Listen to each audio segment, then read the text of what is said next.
So what do you need to buy your first buy-to-let property? If you don't know who I am and you haven't seen my last couple of videos, I am Lee and I am a property developer, property investor. I'm currently doing a buy-to-let property now. So if you want to learn how to do that, how to get into property, then make sure you subscribe and keep on watching. So these are the 5 recurring things I see coming up all the time, and the first one is money. And yes, you do need money to get involved in property. You do hear this, no money down, but there is no such thing as no money down. The good news is it doesn't need to be your money. You can do a lease option, a rent-to-rent, just a couple of different ways that you can get into property without using your money. You still need probably £10,000 to get started. That's with all fees included. Or if you're buying a buy-to-let property, you'll need 25% of the property value. So how do you get involved if you don't have any money? Well, this is where other people's money comes into it. And yes, it is hard to believe, but other people will give you money. Some people will give you up to £100,000 to get into property.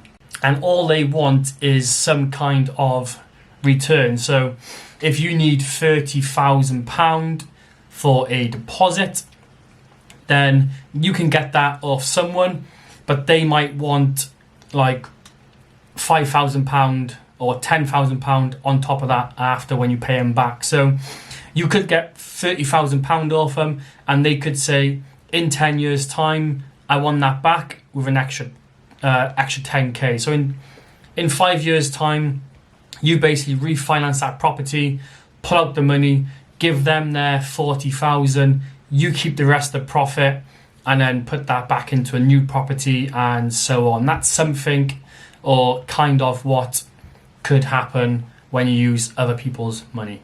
And then number 2 is a mortgage broker. So you'll need a great mortgage broker if you want to get into the property. So yeah, you will need a mortgage in principle, discipline in principle. You'll hear all these kind of different wordings. You'll need one of them to prove to a estate agent or some kind of agent that you can get the funds to buy that property. So you need to get a mortgage broker, get a mortgage in principle before you start looking at properties, or while you start looking at properties, because a lot of agents will ask to see proof before you view the property or even start discussing buying it. And then number 3 is a solicitor. So legally, you don't have to have a solicitor, but it's just common that everyone has a solicitor just to go through all the legal paperwork when you buy a property. So yeah, if you got a cheap solicitor, so £400-500, then most probably they're not doing the work needed. They're probably working in a sausage factory and they're just pumping the paperwork through. So you want to try and pay a decent solicitor, so they are doing their job. They're looking through all the legal work, all the legal paperwork, making sure contracts are correct and stuff like that. Because if something does go wrong down the line, you want to be able to fall back onto that paperwork and make sure it's all correct, because it will just come back and bite you on the backside. So yeah, when you do come to a solicitor, you can ask them how many people they work with. It's not rude. It just gives you a better idea of how busy they are and basically how quick they're working. If they're saying they're doing hundreds, then I'd probably go and look for a different solicitor where they're working between 50 to 80 maybe clients. And then next is the refurbishment team. You need a good team behind you. Even if it's £4,000, £5,000 refurbishment, you need to have trades or people behind you that you can trust, rely on, that will do the work to bring this house up to standards, or to a good standard where you're able to rent it and get the max asking price when it comes to renting it out or refinancing it to get into the next property. And again, remember, price is basically what you pay for is what you get, really. And it's the same with trades, solicitors, stuff like that. So make sure you've got good trades behind you. If you can do the work, then perfect. You save yourself a lot of money. That's what I do. I do most of the work myself. I just bring in trades basically for electrics, really. The rest I will do myself. That brings the price right down and allows me to use my money better, or in more places going forward into other properties, stuff like that. So yeah, if you can do the work, perfect. But if not, make sure you've got reliable tradesmen that you can trust and rely on to do the work needed for your property. And again, it's not just a good team for the refurb and getting the house up to standards, it's also after and going forward. So again, if there's cracks or bumps or doors fall off, stuff like that, the boiler breaks down, this is where your refurb team comes in. So if you know builders, carpenters, plumbers, etc., you can just call these up. They can go to the house, fix the problem and leave, and all you're doing is paying them then pretty much. It basically just frees up your time again so you can work on your properties, invest in other properties, grow in the portfolio, stuff like that, and you're not constantly going back to houses to do repairs yourself.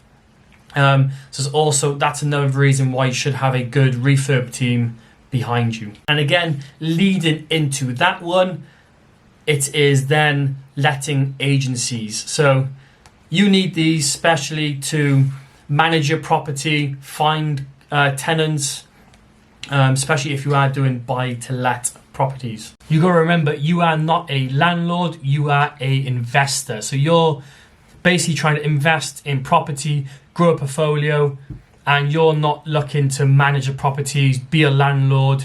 You can basically put that off to a estate agent or a managing company. They do all the management, they find tenants for you, they collect the bills, they find all the repairs for you, etc. And all they ask for is a small fee. So they could ask between 4 to 8% of the rent. So let's say if your rent is £800, all you pay the estate agent is £60 a month, and they literally do everything for you. All you do is sit back and watch that money come into your bank.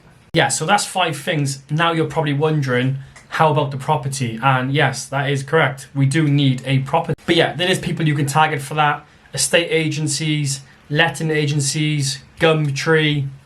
Yeah, there's loads of ways to find property. You basically just gotta go out looking for them. Like I said, estate agencies, letting agencies, Gumtree, speaking to landlords, stuff like that. You just need to go out, look for properties. Like I said, you need to have a mortgage good to go, so make sure you see a mortgage broker.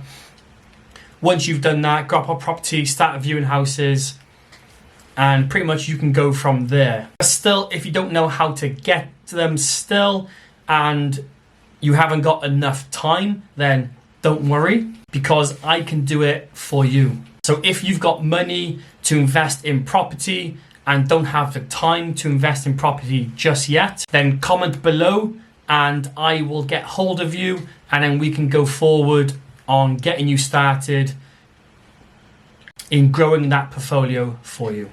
Is there anything else I have missed? If so, put in the comments below and I will try and get more videos out for you guys to help you get onto the property ladder. If not, make sure you hit that thumbs up button. If you are new to the channel, please also hit that subscribe button. There's plenty more of these videos coming out in the future. So again, thanks for watching and I'll see you in the next video.